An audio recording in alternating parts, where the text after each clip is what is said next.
नमस्कार। आप देख रहे हैं स्पेशल कवरेज न्यूज। मैं हूं आपके साथ शिव कुमार। मेरे साथ हैं वरिष्ठ पत्रकार आदरणीय आलोक पाठक सर।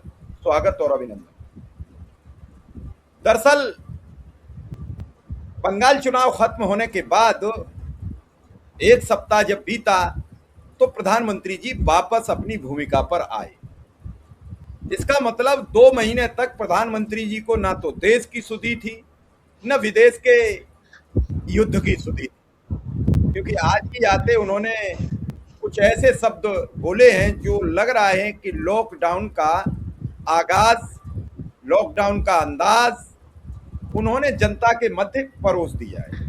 पहले ही झटके में उन्होंने ढेर सारी बातें कही, गिड़गिड़ाने लगे हैं और सीधे सीधे जमीन की बात करने लगे कि भैया तेल के कुएं तो भारत में है नहीं, आप तेल वेल हिसाब से खर्च करिए, नहीं हो तो वर्क फ्रॉम होम शुरू कर दीजिए और गैस पर भी थोड़ी कोताही बरतिए। ये नहीं उन्होंने कहा कि नाले के गैस से आप पाइप डालकर अपना प्रयोग शुरू कर दीजिए। और ये सब बातें गए तो थे वो किसी काम से, लेकिन उस काम का उन्हें फल नहीं मिला। वो इतनी जल्दी शपथ ग्रहण हो गई कि मोदी जी को टीवी पे दिखाने वाले थोड़े से लेट हो गए, तो शपथ ग्रहण की सभी रीलें वायरल हो गई। वो रीलें भी इधर उधर आज घूमती नजर आई। लेकिन आलोक सर, प्रधानमंत्री जी इतने दिनों बाद मुद्दे की बात पर कैसे आए? क्या हिंदू मुसलमान से पेट भर गया? क्या बंगाल जीतने का बीजेपी को तो फायदा मिल गया, आम जनमानस कहां जाए? क्या जनता फंसी?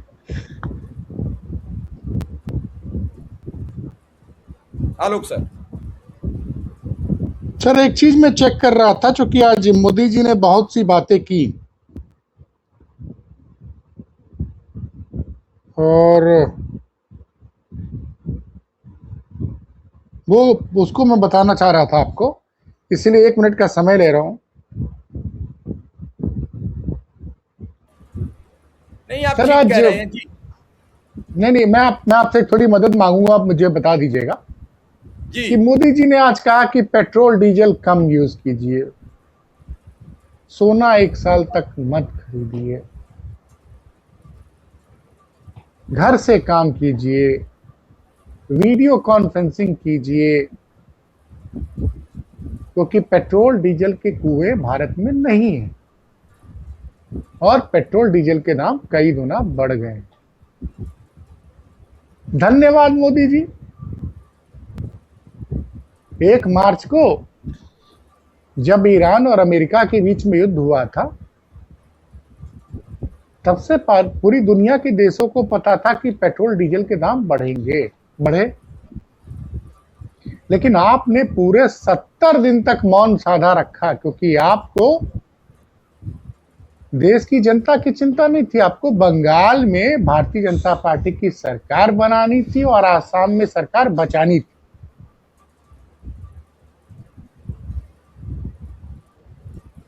शिव कुमार जी, मैंने कुछ वीडियोस किए हैं। आज भी लखनऊ क्या, दिल्ली क्या, नोएडा, सब जगह कमर्शियल गैस की सप्लाई पूरी तरह से नहीं हो पा रही है। सर, अगर आप इजाजत दें तो प्रधानमंत्री जी का वो 40 सेकंड का हम बयान सुनवा दें, ताकि दर्शक समझें कि कोई बनावटी बात नहीं है। बिल्कुल सुनाइए।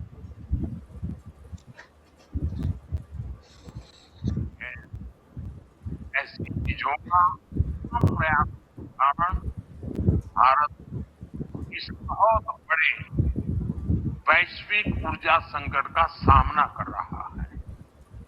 लेकिन अब आज समय की ये भी मांग है कि पेट्रोल, डीजल, गैस ऐसी चीजों का बहुत संयम से इस्तेमाल करें। जो एनर्जी प्रोडक्ट हम विदेशों से मंगाते हैं, हमें प्रयास करना है कि जितनी जरूरत है उतना ही उपयोग करें। इससे विदेशी मुद्रा की भी बचत होगी और युद्ध के संकट से होने वाले दुष्प्रभाव को भी कम किया जा सकेगा। साथियों, आज तेलंगाना का युवा नए सपने देख रहा है। तमाम प्रयासों के कारण भारत इस बहुत सर सुन लिया, वो कह रहे हैं कि जितनी जरूरत हो उतना ही प्रयोग करिए, और ये वो ढेर सारी बातें बता मैं रहे हैं। मैं आपको बता रहा हूं, जरा मैं कुछ जानकारी दे दूं दर्शकों को। चाइना में औद्योगिकीकरण 1980 के दशक में स्टार्ट हुआ। 1980 तक चाइना भारत से पीछे था, इंडस्ट्रियल रूप में भी। आज चाइना दुनिया की दूसरी सबसे बड़ी अर्थव्यवस्था बन गया। चाइना में 85% डिपेंडेंसी थी पेट्रोल और डीजल पे, गैस पे। उन्होंने सोलर एनर्जी पे इतना काम किया कि वो डिपेंडेंसी घट के 5% पर आ गई। प्राथमिकता, चीन की प्राथमिकता क्लियर थी। यहां प्राथमिकता क्या थी कि 5 किलो अनाज दे दो। आज मोदी जी की दो बात जो सबसे ज्यादा मुझे जिसने हिट किया, वो देशवासियों से अपील कर रहे हैं कि आप लोग साल भर तक सोना मत खरीदिए। अरे मोदी जी, जिस देश की 80 जनता आपके 5 किलो मुफ्त अनाज का रास्ता देखती है, जिस देश की महिलाएं 2,500 और 2,000 रुपये महीने की महिला सम्मान निधि का इंतजार करती हैं, वो कहां से 1.5 लाख और 1.25 लाख का पर 10 ग्राम का सोना खरीद पाएंगी? क्या मजाक करते हैं आप? 2014 में अडानी की क्या संपत्ति थी, और आज अडानी एशिया का सबसे बड़ा आदमी बन गया। 70 दिन बाद आपको याद आ रहा है? पेट्रोल और डीजल, अगर आपके अगल बगल 5 पंप है ना शिव कुमार जी, तो 1 या 2 आपको बंद मिलेंगे आजकल। गैस का हाल तो मैंने बता ही दिया। कह रहे हैं सोना मत खरीदो। प्रधानमंत्री बने 12 साल हो गए। आपको तब नहीं पता था जब आप प्रधानमंत्री बने थे कि हिंदुस्तान में पेट्रोल और डीजल जो है के कुएं नहीं है।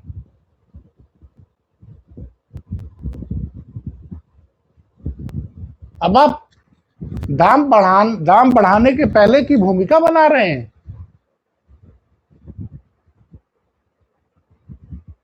अफसोस की बात है कि हिंदुस्तान में चाहे सत्ता पक्ष हो चाहे विपक्ष, सब जनता को बेवकूफ बनाते हैं और अपनी पार्टी का खजाना भरते हैं। जनता बहुत खुश है कि तमिलनाडु में जोसेफ विजय कुमार की पार्टी सत्ता में आई है। आपको पता उन्होंने फ्री में क्या क्या ऑफर किया है? अगर वो फ्री की चीजें जो उन्होंने कहा है देने लगेंगे, तो वहां के एम्प्लॉय को सैलरी नहीं बांट पाएंगे वो। सर इस बात का तो जीता जागता उदाहरण आपके सामने बिहार है कि चुनाव होने के बाद होली पे सैलरी नहीं दे पाए इस बार, और मुख्यमंत्री अरे हिमाचल की भी तो बात कीजिए, छोड़ गए, इसीलिए पद भी छोड़ गए। हिमाचल की भी बात कीजिए। हर राज्य की बात कीजिए। भारतीय जनता पार्टी के में एक खबर आई थी जो गोदी मीडिया ने दिखाई कि गोरखपुर में जो छोटे बच्चे को जो कुपोषण से शिकार हैं, उनको पौष्टिक आहार उपलब्ध कराने के लिए बजट ही नहीं है उस विभाग के पास। और ये उस प्रदेश का हाल है जिस प्रदेश के मुख्यमंत्री के प्रचार में सैकड़ों करोड़ रुपए खर्च होते हैं। और ये उस जिले की बात है जो जिला मुख्यमंत्री का गृह जिला है, जहां से मुख्यमंत्री विधायक है। तो अन्य जिलों का क्या हाल होगा सर? और अखबार वाले को देखिए, उसने छाप दिया स्टोरी। हमने कहा कि इसका संपादक न बदल दिया जाए। वो दुष्यंत का एक शेर था, हर दीवार पर चपके इतने इश्तहार, किसी को नजर नहीं आती कोई दरार। सिर्फ इश्तहार चल रहा है। 70 दिन बाद आज याद आ रहा है मोदी जी को रशिया यूक्रेन वार की वजह से भी तेल और गैस के दाम बढ़े थे। पूरा यूरोप, पूरा अमेरिका गैस के क्राइसिस में झूल रहा था। आपने क्या इंतजाम किए? और सुनिए, कह रहे हैं इलेक्ट्रिक व्हीकल से चलिए। सबसे सस्ती इलेक्ट्रिक कार जानते हैं कितने की है? 6 से 7 लाख रुपए की है। 6 से 7 लाख रुपए की इलेक्ट्रिक कार ढंग की है, जबकि पेट्रोल कारें कितने की है? 3 से 4 लाख की। इतना पैसा कहां से लाएगा आदमी? मैं एंट्री मॉडल की कार की बात कर रहा हूं, बड़ी बातों की बात कर रहा हूं।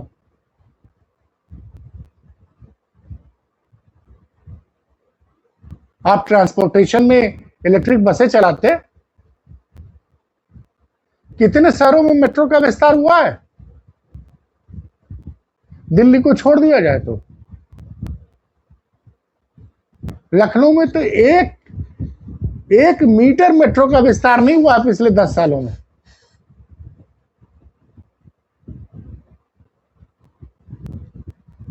अब आपको पता है कि पेट्रोल डीजल का दाम 10 से 20 रुपया लीटर बढ़ाना पड़ेगा आपको, तो आप भूमिका बांध रहे हैं।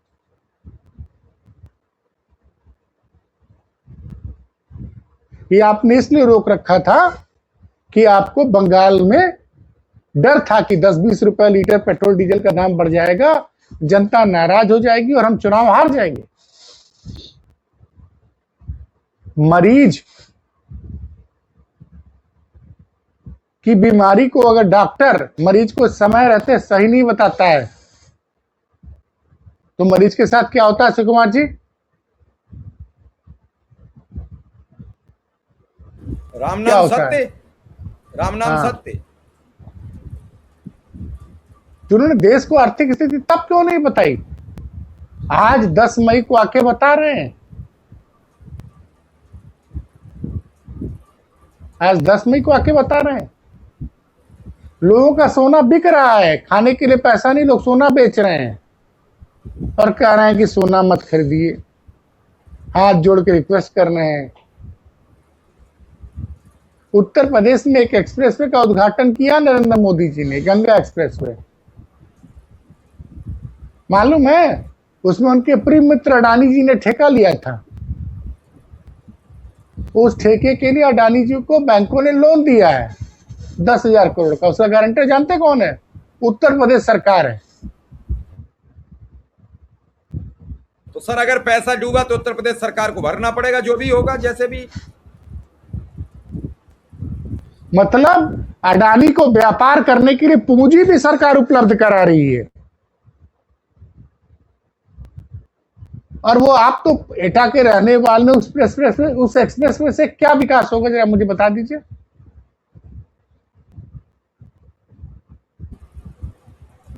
सर 2 एक्सप्रेस वे उसके अगल बगल गए हैं। एक बरेली होकर बहुत शानदार अब बन गया लखनऊ तक। एक आपका गाजियाबाद से सीधा लाल कुआं, बुलंदशहर, अलीगढ़, कन्नौज होते हुए आगरा एक्सप्रेस वे पर चढ़कर सीधा बन गया। एक आपका Yamuna express way, Lucknow express way जो अखिलेश यादव ने बनवाया, वो बन गया। 3 एक्सप्रेस वे हो गए लखनऊ के लिए। अब गाजियाबाद, एटा, अलीगढ़, कन्नौज के बीच में और बरेली के बीच में एक और कर दिया तैयार। कितने हजार करोड़ का पैसा खर्च हुआ? क्या होगा इस एक्सप्रेसवे से? प्रधानमंत्री जी कह रहे हैं कि गाड़ी नहीं चलाइए, डीजल नहीं है। वो कह रहे हैं एक्सप्रेस पे हरी झंडी दिखाइए, क्योंकि जिस दिन हरी झंडी दिखाई गई थी उस दिन बंगाल में वोट पड़ रहे थे। आलोक सर, आपको याद होगा अखिलेश यादव की रैली थी दादरी में, उससे एक दिन पहले आधा अधूरा एयरपोर्ट का उद्घाटन करा दिया गया और उस एयरपोर्ट से अब तक कोई फ्लाइट नहीं उड़ पा रही है। और जो फ्लाइटें उड़े, अरे सुनिए, फ्लाइट तो अलग मुद्दा हो गया है। किराया बहुत ज्यादा है दिल्ली की। अब आप सही आए कि उसका किराया बहुत ज्यादा है और इंडिगो ने हाथ खड़ा कर दिया है। क्यों? क्योंकि वहां पे यूजर डेवलपमेंट चार्जेस बहुत ज्यादा है। एयरलाइंस ने हाथ खड़ा कर दिया है कि इतना महंगा हमको वहां पे पार्किंग चार्जेस देना है, यूजर डेवलपमेंट चार्जेस देना, हम कहां से कर पाएंगे। तो दिल्ली से लखनऊ का जो किराया इंदिरा गांधी एयरपोर्ट से 3,000 से लेकर 3,500 रुपए तक का है, वो ग्रेटर नोएडा के एयरपोर्ट से 5,300 रुपए का है। कौन सा आदमी आएगा ग्रेटर नोएडा से हवाई जहाज पकड़ के लखनऊ?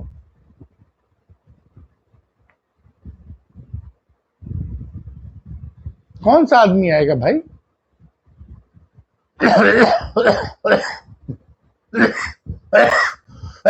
दिल्ली से लखनऊ के बीच में सड़कें इतनी अच्छी बन गई है कि 5 से 6 घंटे के अंदर आदमी आगरा एक्सप्रेसवे और यमुना एक्सप्रेसवे से 5 घंटे में नोएडा पहुंच जाता है। और सर हवाई जहाज पे भी आप जाओ तो 2 घंटे पहले जाना पड़ेगा, 1 घंटा वहां उतर के लखनऊ से भी आना पड़ेगा, 3.5-4 घंटे लगेंगे, तो 5 घंटे में अपने वाहन से चला जाएगा। तो क्यों जाएगा? तो 1.5 यही घंटा हाल है ना रास्ते साहब। में लगेगा। जी तो आपको जब सारी हकीकत पता थी, ऐसा तो पता नहीं था मोदी जी को कि ये युद्ध जो है वो बहुत महंगा पड़ने जा रहा है? एक एक चीज की इनको जानकारी थी। ऐसा तो नहीं कि अचानक आज शाम को फोन आया कि नहीं भाई डीजल पेट्रोल का दाम बहुत ज्यादा बढ़ गया है।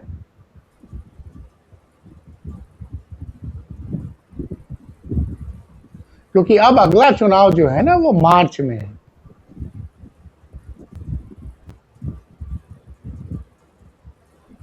तब आप तैयार रहिए, जल्द ही पेट्रोल डीजल और गैस के दाम बढ़ेंगे। आपने सोलर एनर्जी के लिए क्या किया जरा बताइए ना। विवेकानंद कहते थे कि किसी आदमी की मदद करनी है तो उसको आत्मनिर्भर बनाइए, उसकी मदद कीजिए कि धीरे धीरे वो अपने पैर पे खड़ा हो जाए। आप क्या कर रहे हैं? आप एक तरफ से टैक्स, जनता से ही टैक्स वसूल रहे हैं। शिव कुमार जी आप ये बताइए, जब मैं लखनऊ आया था तो बिजली का बिल था 3 रुपए, 3-3.25 यूनिट। मतलब मैं लखनऊ क्या मैं बता रहा हूँ, 2013-14 तक मुझे याद है बिजली का रेट था 3-3.5 रुपए पर यूनिट। आज यूपी में कहीं भी बिजली जो है 7-7.5 रुपए यूनिट से कम नहीं है। उसके बाद भी बिजली विभाग घाटे में चल रहा है।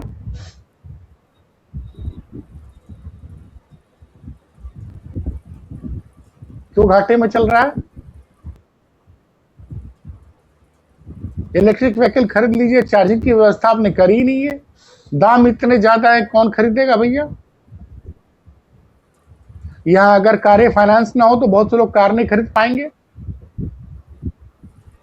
सर बताया तो ये जाता है कि बहुत ज्यादा कारें बिक रही हैं, लोगों के पास पैसे हैं, बिक रही संदेश तो ये दे रही क्योंकि है।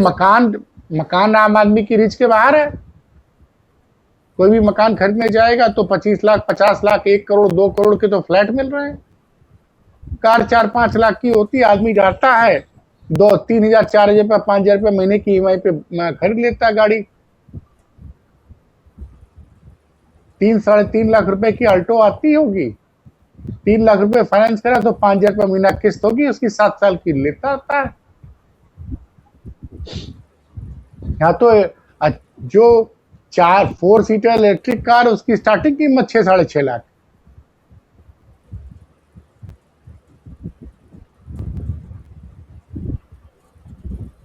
तो आप भाषण तो दे रहे हो और अब आप बहाना भी नहीं बना सकते हो। 12 साल से आप इस देश के प्रधानमंत्री हो मोदी जी। आपने ये बताइए कि देश में ऊर्जा के मामले में आत्मनिर्भर बनने के लिए आपने कितना सोलर एनर्जी पे काम किया। भाषण तो बहुत करते हैं।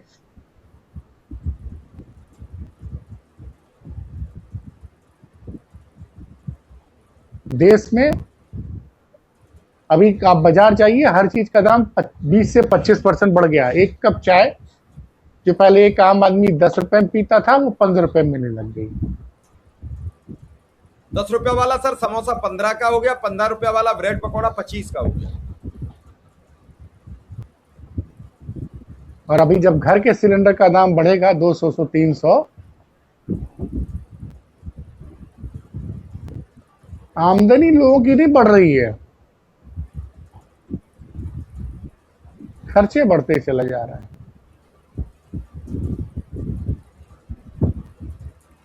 चलिए सर, देखते हैं कि खर्चों पर लगाम कब लगेगी। आपने कई अंदर की बातें बताई हैं, दर्शक समझें, देखें और विचार करें और हमें ज़रूर बताएं कि इस खबर में हमने आपको क्या सच्चाई बताई। आपने समय दिया, इसके लिए आपका बहुत बहुत आभार, बहुत बहुत धन्यवाद।